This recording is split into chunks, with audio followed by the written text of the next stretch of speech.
G'day guys, welcome back. Too many projects, not enough time. I'm Andrew. Here we are in the shop again today. Yep, long awaited, we're back on Ivy. Sorry about the long delay for you Land Rover guys who are following me along to see what we do with the Series 1 V8. But summer got in the way last year. It's a very busy time outdoors doing projects during the summer, and then fall rolled around and we did have the new Can-Am Defender, so we got a little sidetracked with that, plus a bunch of other stuff with work and life. So here we are, we're back at Ivy again, as well as a few other things. We're going to try and do a couple of different projects a week here. We'll do a night or two on one and then another night on another one. But this time we're back on Ivy, we're getting refocused again. Quite a bit has been done with Ivy in the backgrounds while I've been doing other stuff.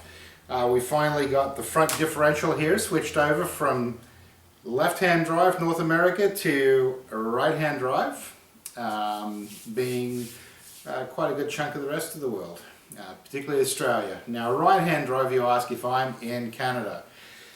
Well, this designer chassis, made by Designer, actually came as a right-hand drive, and I did consider making it left-hand drive because we are here in Canada. But at the end of the day, it's right-hand drive and I'm from Australia, and hey, a little bit of nostalgia back to home to keep it right-hand drive. And a little secret passion for this project is that once she is done and completed, I'd love to send her over to Australia and go back there myself for a bit of an extended holiday with my wife and possibly kids, because they're all growing up and getting jobs now. So hoping that maybe I can find a way to get this sent back to Australia and legally drive it around for a while on an extended holiday in the outback over there. That's another reason why right-hand drive, so that way I don't have to have that silly sign on the back of the Land Rover in Australia saying left-hand drive vehicle, which is the law in Australia. If you have a left-hand drive vehicle, you have to have a placard on the back letting other people know that. So, and right-hand drive here in North America is, I don't know, it's fine. I won't have a problem driving it. Maybe it's a great anti-theft device. So, got the differential now set up for right-hand drive. That wasn't easy. We had to find a donor truck, an imported one, where someone else had switched right to left, and we managed to finally do that, and we robbed parts off that to make this complete. We ended up with two steering boxes in the end, right-hand drive ones, a Defender one and a Discovery one. The housings on the end here with all the doodads for right-hand drive did come off a Discovery. So the differential itself came out of a 93 Range Rover, and then all the steering components, at least on the ends of the axles, came out of a 95 Discovery. So what else have we done?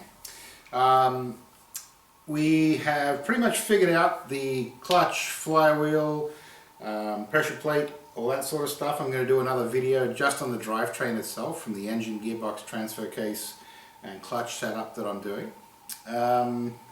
We got all of the galvanizing stuff we sent in to get galvanized, all the brackets for round one of galvanizing. And so what we're going to do now, this is a bit of an update letting you know where we're at with Ivy. And we're back on her now for at least for the winter until summer rolls around, and then I've got a huge list of other projects for outdoors and up at the lake. So my next step is to get the front end put back together. So we're going to take the front axle, the arms, everything on the front, clean it right up, and give it a coat of paint, get rid of all the rust and stuff around the ends here, and give it a coat of paint so it makes it look pretty and rust free basically, and put all the suspension back under the front. Then we're going to tear down the engine, not tear it down completely, pretty much just replace all the gaskets. Replace all the gaskets and finish setting up all the components for that and everything that we can do on the rotisserie with it out of the truck, and then start putting it all back in the truck. And then we'll move to the back end, and pretty much at the back end same thing. We just got to clean up the axle, trailing arms, and paint them, make them look pretty, put them back under. and then we can start moving on, connecting the exhaust up, and then get back onto body panels with all the final fit and finish and any body panel repairs and that sort of thing moving forwards. So my goal right now until the summer, or even spring, the end of well, the end of spring at least for here, because the lake doesn't defrost for a long time, is to get all the mechanicals back in. So get her back on her wheels, all the axles shiny and pretty, and the engine back in with all new gaskets that need new gaskets there, and pretty much get it back to where I was before I pulled it apart, and we finished off before the summer last year. And then we can get back onto the body panels again and getting it running, and figuring out what we're doing with those carburetors. I do have the twin SU intake, and I also have the Boxer 4 SU intake. I am contemplating trying to learn more about EFI with SU carburetors. There is one or two companies that do EFI SUs. Oh, lights come back on. I've got to replace the lights in here too. So I'm trying to find out more about EFI SU carburetors, and what I can do for that, just to make tuning a little easier and running a little easier with the Boxer 4 SU intake manifold. Alright, so if anyone has any questions, please comment below. I like the comments, and I love interacting and sharing this project. The most fun on this project for me so far is actually finding all the bits to put it all together. I'll explain in the engine one what components and pieces we've pieced together, from the fan back to the back of the transfer case, and how it all goes together and how it all works, because there are many different models and years of bits and pieces to make it all come together. Alright, thanks very much for having me in the shop. Quick one this time, and we'll see you again soon.